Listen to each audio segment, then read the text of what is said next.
Assalamualaikum warahmatullahi wabarakatuh. Kita lanjutkan materi kita di project management ini. Beberapa waktu yang lalu sebelum liburan lebaran kita udah diskusi tentang project risk management. Jadi resiko di dalam project itu sesuatu yang mungkin muncul dan bagaimana kita bisa memitigasi dari resiko-resiko yang muncul itu.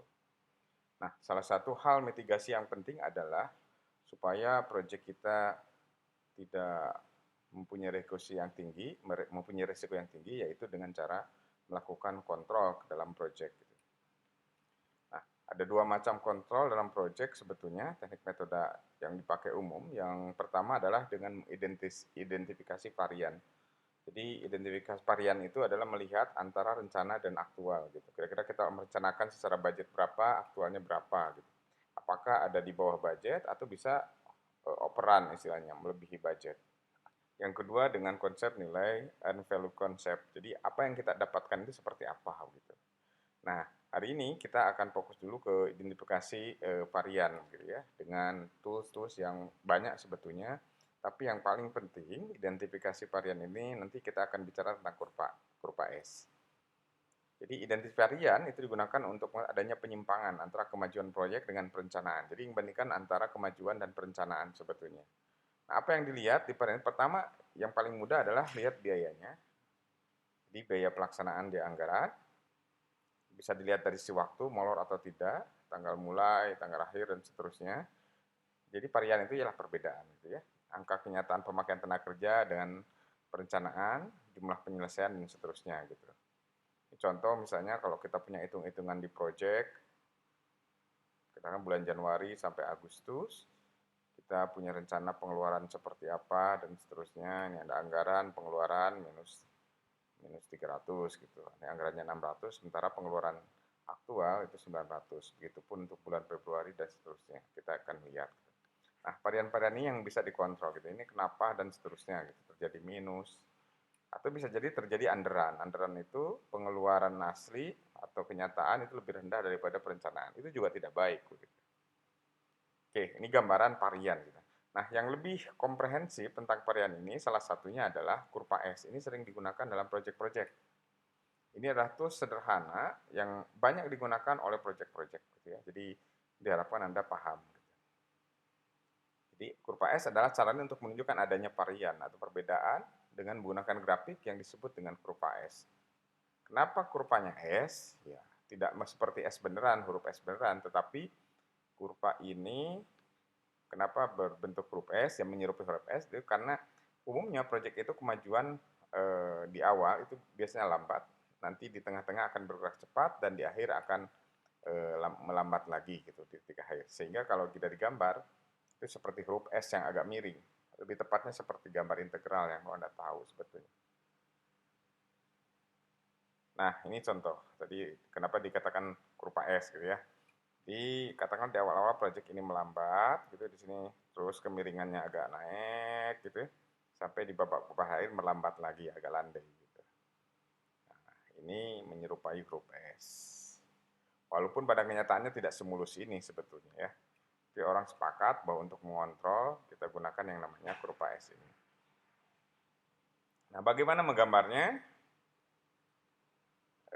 Gunanya, jadi sebelum kita nanti bagaimana Anda membuat kurva S ini, kita akan lihat kurva S itu apa sih gunanya. Satu adalah untuk memperkirakan besarnya biaya yang harus dikeluarkan setiap periode waktu. Jadi dari perencanaan yang Anda lakukan itu kan tahu berapa per periode kita harus menggunakan anggaran. Lihat dari kerjaannya apa, resource yang digunakan berapa orang, berapa lama, Anda bisa hitung.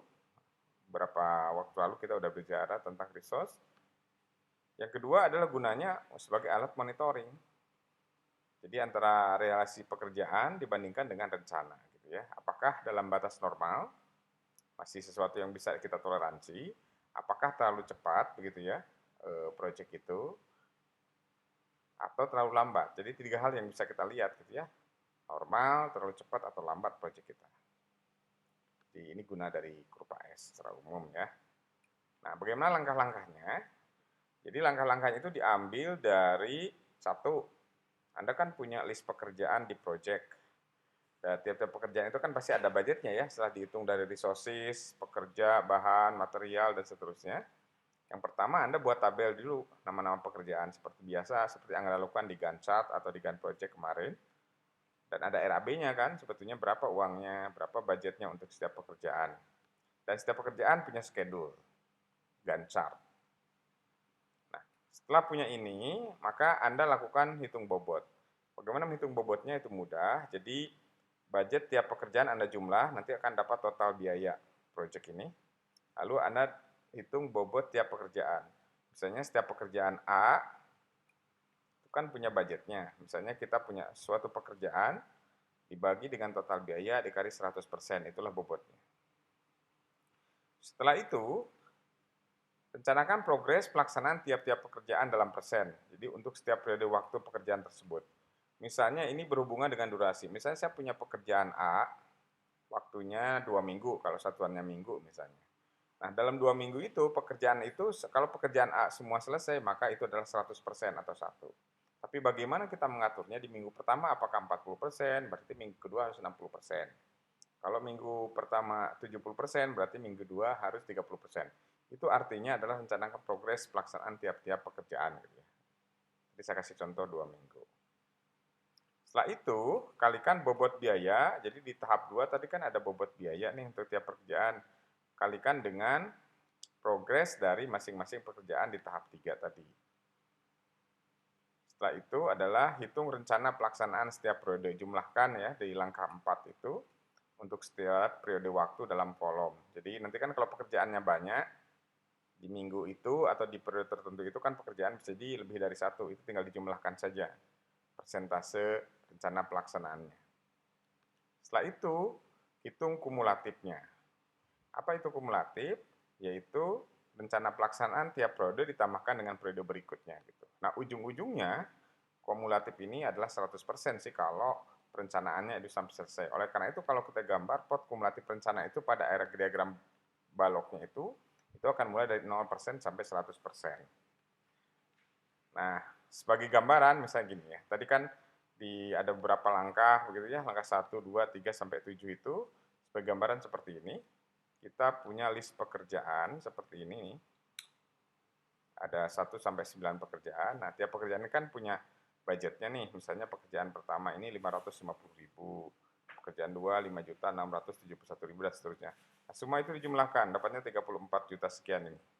Nah, bagaimana menghimpun bobot pekerjaan itu? Tinggal misalnya pekerjaan pertama 550 dibagi 34 jutaan ini kali 100%, dapatnya 1,6. Begitupun pekerjaan kedua, ketiga, dan sampai 9. Cara mengeceknya gampang, jadi kalau ini dijumlahkan bobot ini maka jumlahnya harus 100%.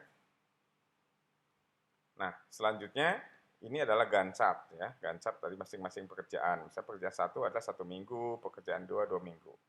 Nah, tadi di langkah 3 itu rencanakan progres untuk setiap-tiap pekerjaan.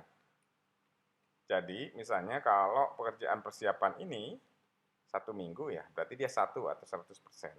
Tapi kalau pekerjaan 2 ini, dia menghabiskan durasi 2 minggu. Maka Anda atur, misalnya minggu pertama mau berapa persen, minggu kedua mau berapa persen. Begitupun kalau yang 3 minggu seperti pekerjaan 9 ini. Atur sehingga totalnya 100% atau 1 gitu ya. Anda yang paling tahu sebagai project manager. Nah ini langkah yang 3 tadi itu. Ini karena 1 minggu 1, misalnya pekerjaan 2, oh ternyata minggu pertamanya di pekerjaan 2 ini adalah 30%, minggu keduanya adalah 70%. Sementara pekerjaan 3 kita rencanakan 50-50 dan seterusnya ya. Ini yang tadi, bagaimana merencanakan progres pekerjaan. Selanjutnya, di langkah berikutnya kan dikalikan nih antara bobot sama progres masing-masing pekerjaan ini. Misalnya untuk yang pertama di 1,6 kali 1, itu hasilnya adalah 1,6 di sini. Terus di pekerjaan kedua 16,47 kali 0,3 dapatnya 4,94. Yang 70%-nya dapat 11,5. Jadi ini kalau dijumlah sama dengan yang di kiri ini. Lakukan semua. Oke. Lalu langkah 47 itu tadi kan setiap kolom atau setiap durasi dijumlahkan. Maka karena ini di minggu 1 ini cuma pekerjaan pertama saja, maka rencananya progres rencananya adalah 1,6. Di minggu kedua 4,9. Minggu ketiga tinggal diturunkan, minggu kelima ya jumlahkan 13,5 sama 5,37 dapat segini. Yang lain juga dijumlahkan. Nah, kalau progres rencana sudah, maka kita akan hitung juga akumulasinya, gitu ya, kumulatif dari rencana. Ini baru rencana proyeknya. Jadi kalau di minggu 1 ya tinggal sama lah 1,6 akumulasinya. Tapi minggu kedua adalah 1,6 di minggu 1 ini ditambah dengan rencana pada minggu kedua. Jadi 1,6 ditambah 4,9 dapat 6,54. Lalu di minggu ketiga kumulatifnya ada 6,54 ini ditambah 11,5. Terus gitu ya. Nah, kalau dijumlahkan sampai ujung ini 100%. Nah, apa itu kurva S? Ya, kurva S ini yang Anda plot ini sebetulnya kumulatif rencana terhadap waktu gitu ya.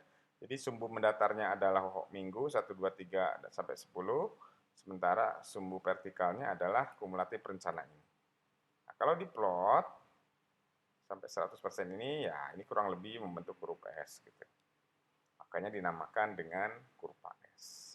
Inilah langkah untuk menggambar atau memplot kurva S, tapi ini baru rencana gitu ya.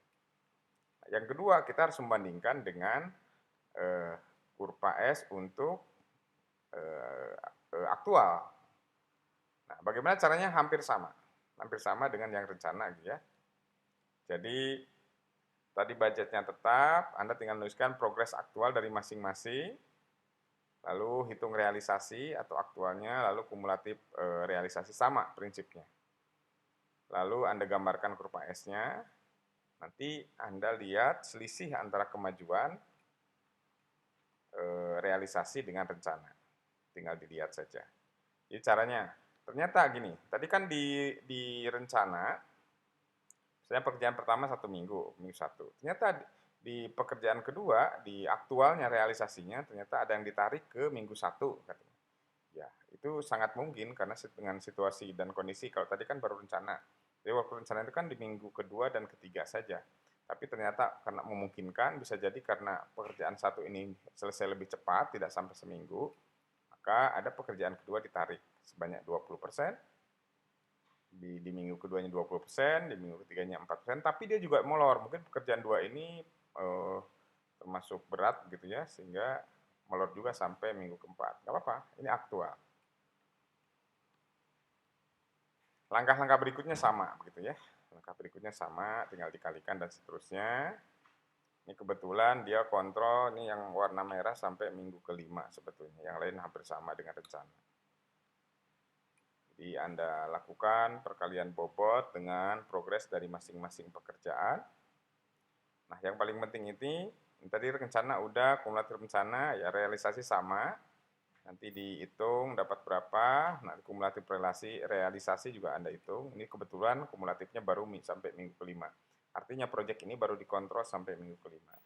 Nah, yang harus Anda perhatikan, jadi karena rencana sudah ada, kumulatif rencana sudah ada, realisasi sudah ada, dan kumulatif realisasi sudah ada, maka yang paling penting ini kita akan punya variabel lagi, yaitu ingin lihat kemajuan atau keterlambatan dengan cara mengurangi kumulatif realisasi dikurangi dengan kumulatif rencana.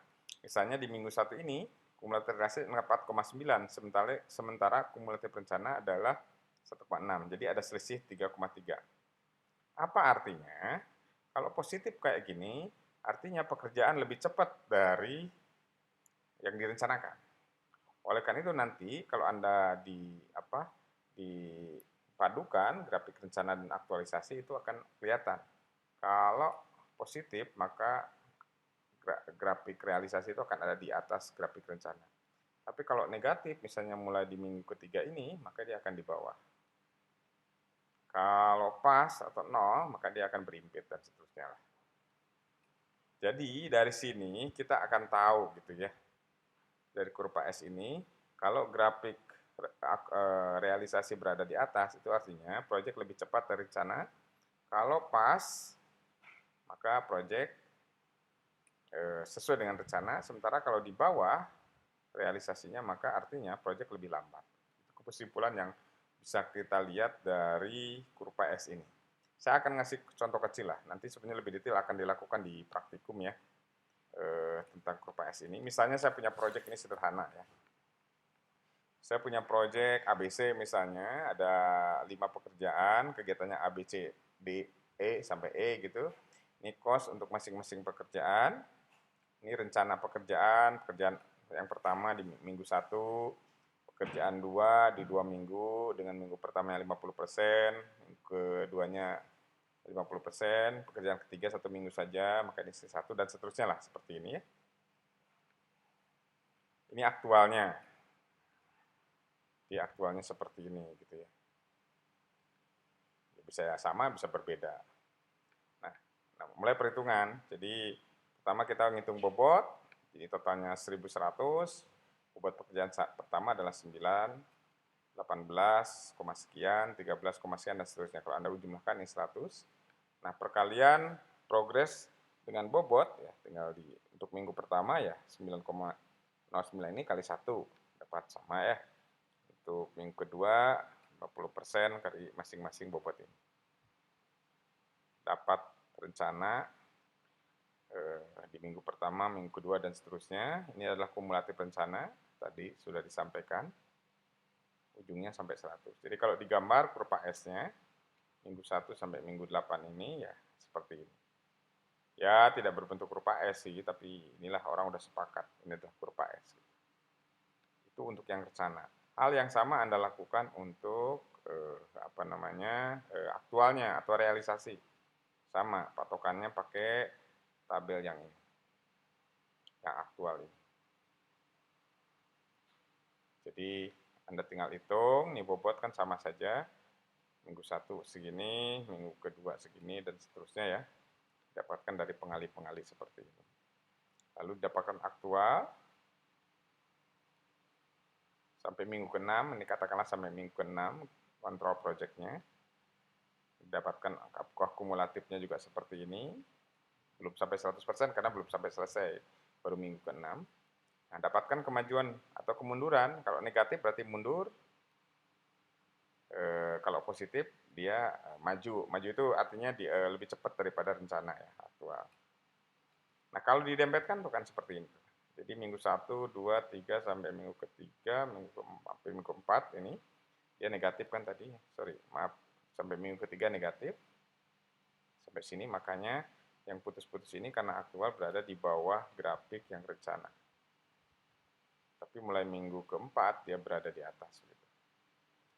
Jadi dari sini kurva ini kita akan lihat bahwa seperti propos dari awal, pertama yang paling utama adalah ini digunakan untuk monitoring itu apa-apa yang terjadi dengan proyek kita sehingga proyek ini lebih lambat atau lebih cepat. Jadi barangkali itu saja untuk pertemuan kita hari ini. Ini bagian penting dari project management, yaitu bagaimana memonitor dan mengontrol project, dan tools yang paling sederhana yang digunakan adalah kurva S. Terima kasih. Assalamualaikum warahmatullahi wabarakatuh.